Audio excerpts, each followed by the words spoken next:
On this Wednesday night, the mission to stop Moscow. The West tries to stay one step ahead of Putin. NATO and the EU are now more resolved and united than ever. And braces for millions more Ukrainian refugees. Personal revelations and damning accusations. The claims against the former head of Canada's largest union. Deadly tornado. The new disaster in New Orleans. And public health restrictions are vanishing, but for how long? We sort of have one foot on the safe side and one foot on the threatened side. The problem of being in a COVID holding pattern. Global National with Donna Friesen. Reporting tonight, Jackson Prosko. Hi there, and thanks for joining us. The next 48 hours could be critical in the battle for Ukraine. World leaders are holding a series of high-stakes meetings in Europe focused on countering Russia. NATO's Secretary General is worried and increasingly desperate Vladimir Putin may use chemical weapons. The alliance is deploying 4 new battle groups to its eastern flank as extra deterrence. And for the first time, the U.S. has formally declared that Russia has committed war crimes in Ukraine. We have all seen really horrific images and accounts from the extensive and unrelenting attacks on civilians and civilian sites being conducted by Russian forces in Ukraine. As the war enters its second month, NATO believes 40,000 Russian troops have been killed, wounded, or taken prisoner. As Redmond Shannon reports, that has not stopped the relentless assault on civilians. Escaping from what's been described as hell on earth. More than 300 buses and cars finished their long journey out of besieged and bombed Mariupol. Traumatized, cold and hungry. New satellite images Wednesday show the devastation of Mariupol from above, where tens of thousands of people remain trapped. Ukraine's Deputy Prime Minister says there is a new agreement with Russia to set up 9 humanitarian corridors, although previous deals have fallen apart almost immediately. Many of the millions of displaced people still inside Ukraine hope to make it out of the country. 3.5 million have already done so. The European Union announcing new measures to share the enormous burden across the continent. We have established a solidarity platform where member states exchange their capacities, their problems, their challenges, and help each other. The day before he addresses NATO leaders, Ukraine's President Volodymyr Zelenskyy speaks to 2 more parliaments. Pressing buttons by talking about liberty to French lawmakers and the nuclear threat at the occupied Chernobyl site with politicians in Japan, the only other country to experience a nuclear disaster on the same scale. He urged both nations to ramp up sanctions. As Russia releases new footage of a Kyiv airstrike that killed 8 people this week, the capital's mayor Vitaly Klitschko gave an update on his city's death toll. From 264 civilians was 4 children. Lauding some reported gains made by Ukrainian forces in the area. Small city Makariv and almost whole Irpin already in the control is Ukrainian soldier. Moscow again insisted Wednesday that it does not target unarmed Ukrainian civilians, something Ukraine dismisses as lies. And the Kremlin's spokesperson said that his country reserves the right to use nuclear weapons when it faces a, quote, existential threat. Jackson? Redmond Shannon in London. Thanks, Redmond. The war in Ukraine has united the West in a way not seen since the depths of the Cold War. Today, Prime Minister Justin Trudeau addressed the European Parliament, where he spoke of the threat Russia poses to democracies everywhere. Tomorrow, Trudeau will join NATO leaders to discuss military options and new concerns in the region. Our David Akin is traveling with the Prime Minister and joins us now with the latest from Brussels. David? Well, Jackson, Justin Trudeau spoke for about 20 minutes. His themes reinforcing and supporting this remarkable European unity in the face of Russian aggression. Putin thought we were divided. He thought he could weaken the EU and NATO. He miscalculated, and he is seeing it backfire. NATO and the EU are now more resolved and united than ever. Trudeau was the only Canadian PM to ever address the 69-year-old European Parliament. He did it once before in 2017, and in both speeches, he stressed Canada's ties to the continent. Canada, the EU, and all of our partners and allies are facing a defining moment. We cannot fail.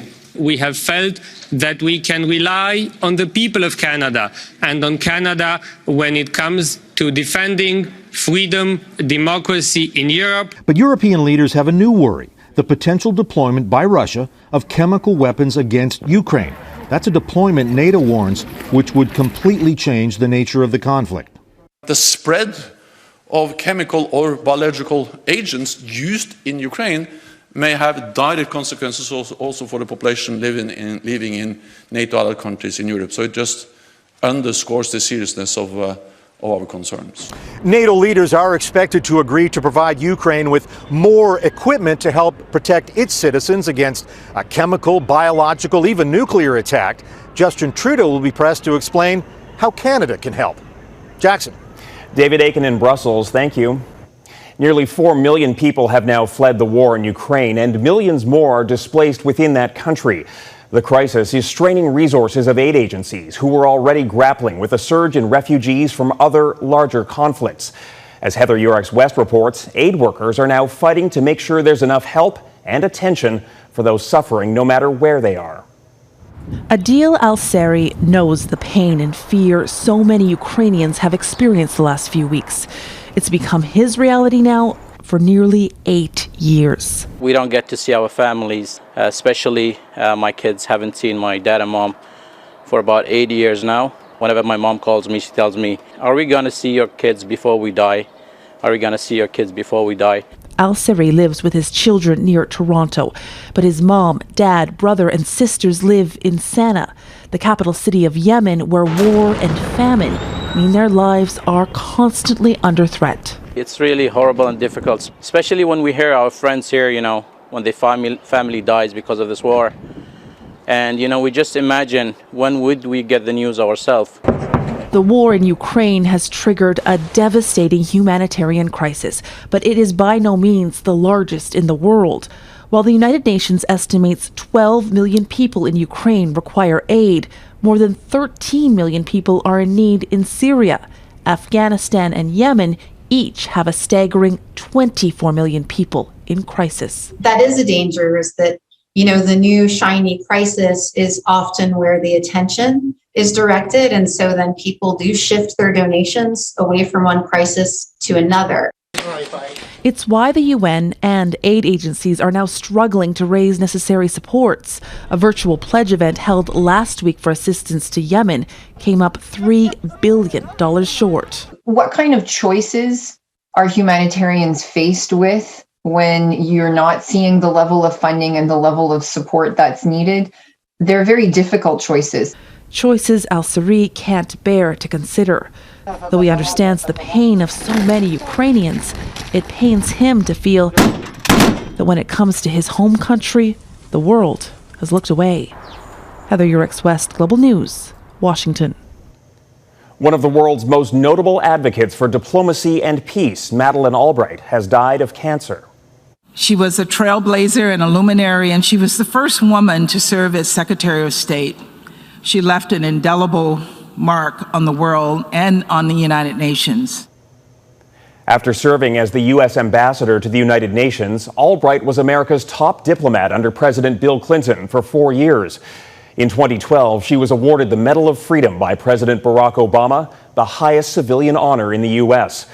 Albright fled the Nazis in Czechoslovakia during World War II as a child.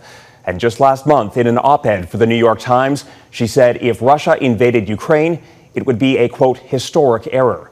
Albright was 84. New trails of destruction in the southern U.S. Coming up, the aftermath of a deadly twister. Plus, the allegations facing the former head of Canada's largest union.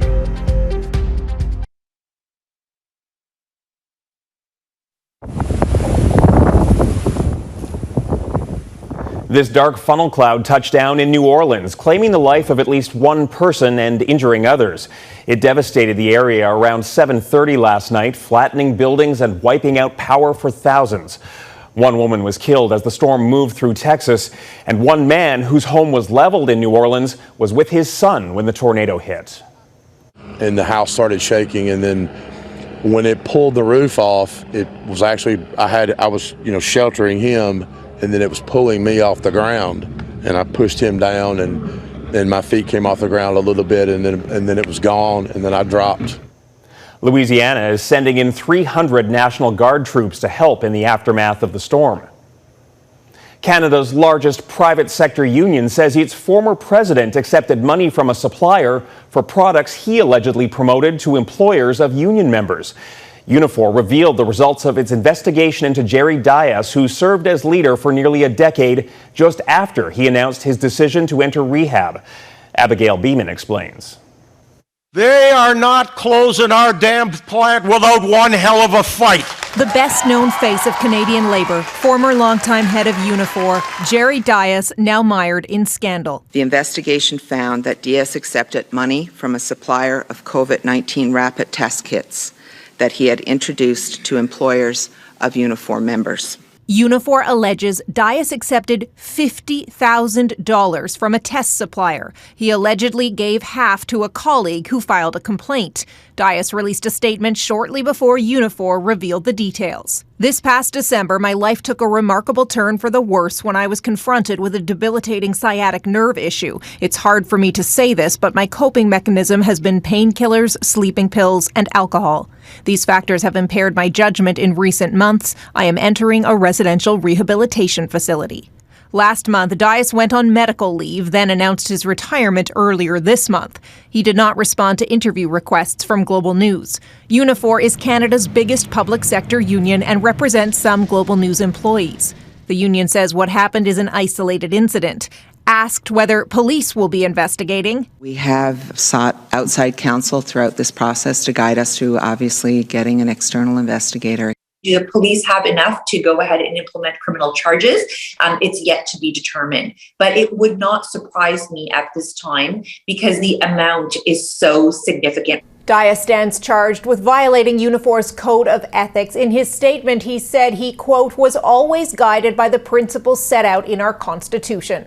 The next step will be a hearing, but so far, Dias says he hasn't participated in the investigation on his doctor's advice. Abigail Beeman, Global News, Ottawa. As demand for electric vehicles takes off, Canada's hard-hit auto sector is surging to keep up. A $5 billion EV battery plant is coming to Canada's Motor City, Windsor, Ontario. And as Mike Drolet reports, the investment will drive thousands of green jobs and position the country as a leader in the transportation revolution. Ontario's premier was positively giddy in announcing a new gigafactory. LG Energy Solution and automaker Stellantis are joining forces to invest $5 billion. Those are big numbers. Put another way, it's the largest automotive investment in Canadian history for the country's first lithium-ion electric vehicle battery manufacturing plant. It also reestablishes Windsor, Ontario as Canada's auto capital after years of watching factories close and move to the U.S. and Mexico. Is it a shot in the arm? Is it a game changer? But I'll tell you, Windsorites know that it is much, much more than that. It's much more for Canada as well. The market for battery cells is expected to grow on average more than 20% per year until 2030, into a $360 billion industry. And while 80% of the world's electric batteries are produced in Asia, Canada has long been seen as having potential because of its natural resources. Canada is the only nation in the Western Hemisphere with the capacity and the materials to transform cobalt, graphite, lithium, and nickel into the next generation of batteries. That proved too enticing for Stellantis and LG to pass up. Access to resources could save them billions in supply chain expenses. And it's one of those rare cases where environmental groups see an upside to more mining operations. I'm just very aware of the trade-offs, right? We're in a race to avoid the worst impacts of climate change. And we've got to do that by totally transforming our industries, transitioning to cleaner technologies. And those technologies they require mineral inputs. And with this gigafactory, Canada has staked its claim to being a bigger player in the EV game. Mike Drollet, Global News, Toronto. Pandemic anxiety ahead. Why not everyone is ready to lift COVID restrictions just yet.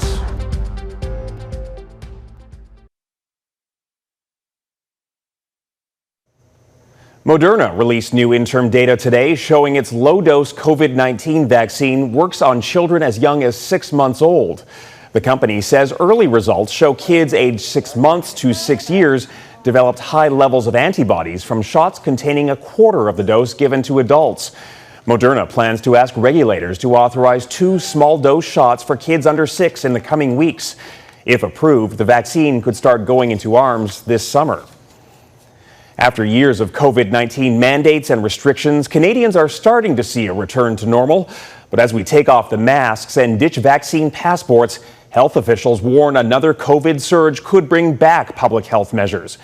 As Jamie Maracher explains, that state of flux can wreak havoc on our mental health. From a must to no longer mandatory, the decision to wear a mask is becoming a personal choice. I really hope that everyone who comes in the store respects our feelings on the matter. Experts say it's understandable why the latest lifting of long-standing public health measures has some feeling hesitant. Really hoping we're coming out finally and in an exhausted state as we do, while at the same time half expecting that we're going to get pushed right back into it again. A possibility that's left many stressed, anxious, and even depressed.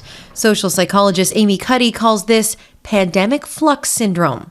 We're in a prolonged liminal state. And a liminal state is where we sort of have one foot on the safe side and one foot on the threatened side, and we're really not sure where to place our weight. Our surge capacity, a collection of adaptive systems that we use for survival in very stressful situations, is shot. We've been warned that restrictions could come back at any time. COVID hasn't disappeared, and in fact, we're seeing a spike in Omicron cases globally. We're even seeing that here in Canada in wastewater in Alberta and Saskatchewan.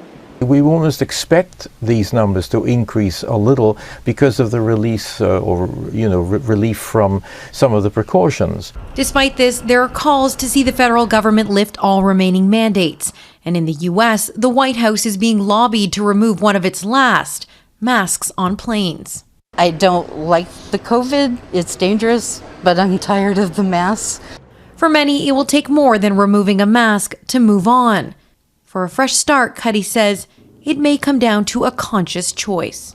We are very psychologically resilient. Our psychological immune systems are strong, and most of us will get through this and return to our baseline level. Taking the time we need to recalibrate and adjust to our new normal. Jamie Maracher, Global News, Toronto.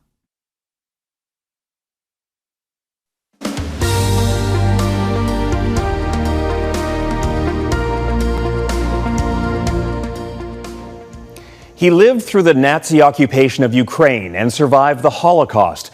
But 96-year-old Boris Romanchenko could not escape the newest war in Europe. As Russian troops advanced on the city of Kharkiv, Romanchenko was killed by a rocket that hit his apartment, marking a cruel end to a remarkable life. Mike Armstrong reports. It is, in a word, unfair.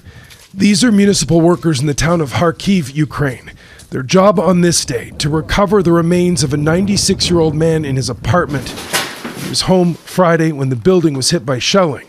In a war started by Russia with an alleged mission to denazify Ukraine, Russian troops killed a man who knew the horrors of actual Nazis. As a teenager during the Second World War, Boris Romanchenko survived not one concentration camp, but 3, and forced labor at a 4th camp. Later in life, he worked with a group documenting Nazi crimes. Ukraine's president paid tribute to Romanchenko Monday, asking his country to remember how many things Romanchenko had been through and survived. He was also remembered Tuesday with a moment of silence in the German parliament. Ich danke ihm. He influenced countless people throughout his life, and he was still doing it in good health for his age. And so his life was a blessing. Now, at the time of the attack, Romanchenko's neighbor was home as well. There was terrible shelling, he says. It wasn't a bam, more of a whistle. 3 terrible whistles. Now, the building may be uninhabitable, but some have no other options. Kharkiv still faces Russian shelling. This woman says she's alone and on a pension. There's nowhere else to go. When she's asked how she lives without water or light, she says there's water coming in through the roof. What are believed to be Romanchenko's remains were taken to the local morgue. Ukraine's foreign minister is calling his death an unspeakable crime, writing on Twitter, Romanchenko survived Hitler, but was murdered by Putin. Mike Armstrong, Global News, Rzeszów, Poland. And that is Global National for this Wednesday night. I'm Jackson Prosco. We'll leave you tonight with a call for help said through strings.